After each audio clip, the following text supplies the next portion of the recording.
just say Yeah. your first, last name, and your title? So my name is John Farmer, John Farmer, and I'm a PGE spokesman. How is it going just restoring power all across town right now for you guys? Yeah, so Tuesday night we had a lot of wind come through, knocked down a lot of power lines, a lot of outages, and as of this morning, we restored over 100,000 customers who lost their power Tuesday night. Our crews have been out all night, 24/7, working to get everyone's power back up and running, and we're going to work as quickly and safely as we can to make sure everyone has their power back on. What are the biggest challenges, things that your crews have encountered out there restoring power? Yeah, the biggest challenge right now is just the widespread damage. This was across our service area. We had, the eastern side, Gresham, Mount Hood areas, down south towards Salem. Those areas got hit a little harder, but generally speaking, this was widespread across our service area, and trees, branches, all of those things just came crashing down with the wind Tuesday night, and those took power poles, power lines with them. And since we're talking about power lines coming down, I'll do a quick safety note.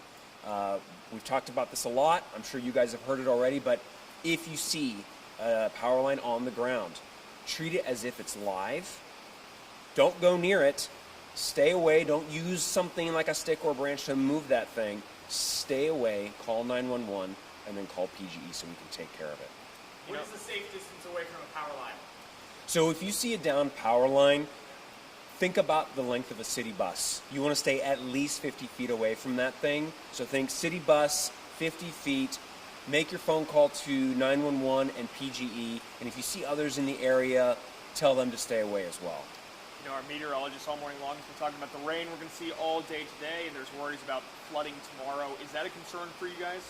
Absolutely. We take these types of things very seriously. So we have meteorologists on staff at PGE. And as you can see, the atmospheric river is here. It's on its way in.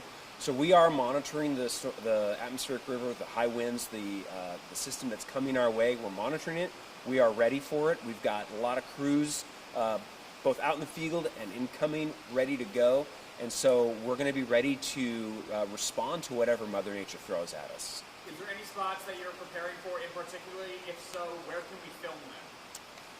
So typically, Gresham, the eastern side of our service area, the Mount Hood corridor, that's usually where we see impacts from events like this.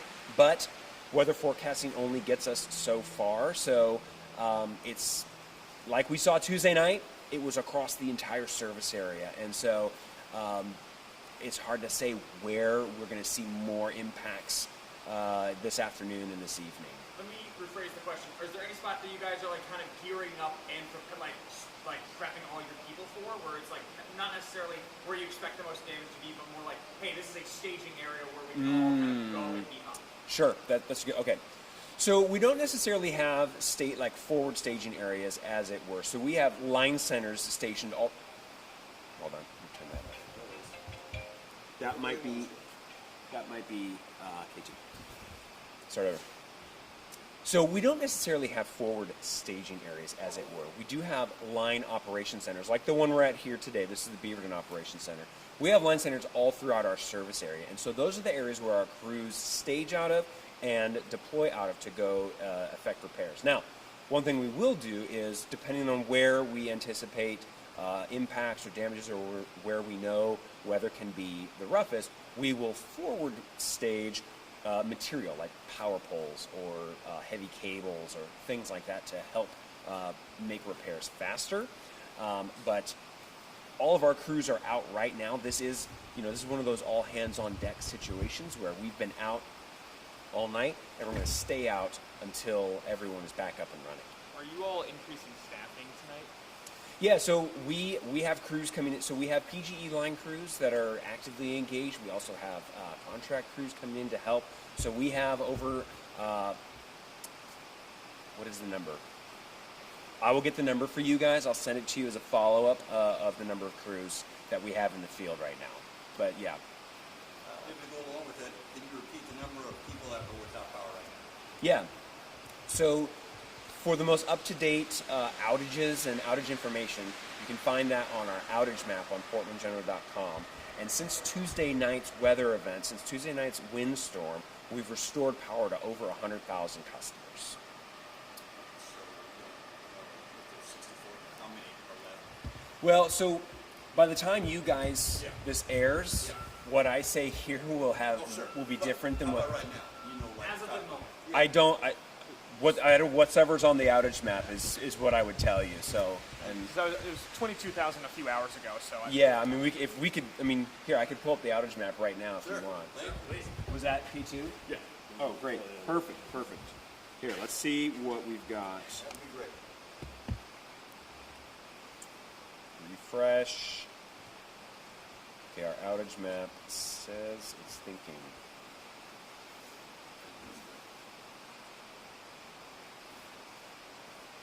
Please stand by.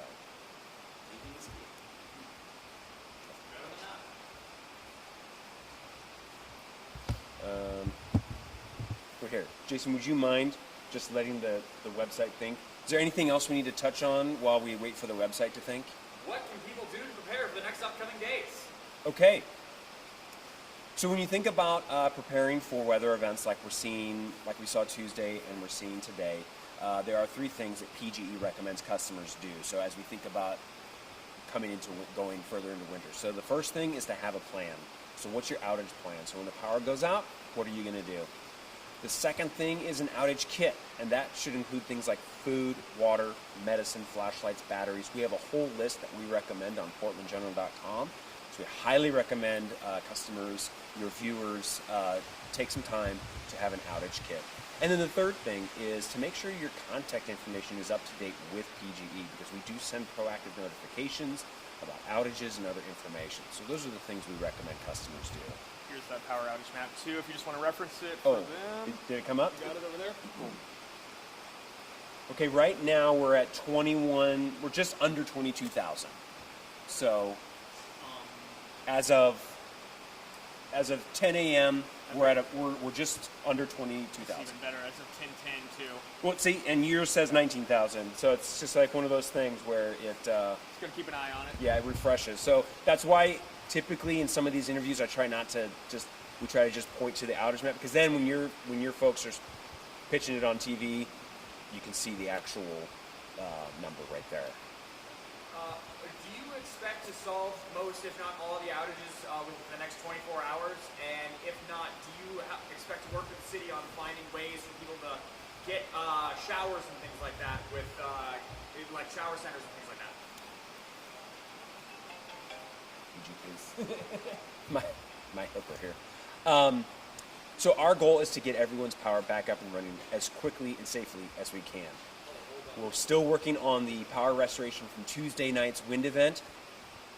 There will very likely be some impacts from today's atmospheric river, rain, high winds, things like that. We do collaborate with local emergency management agencies, fire, police, county emergency management organizations.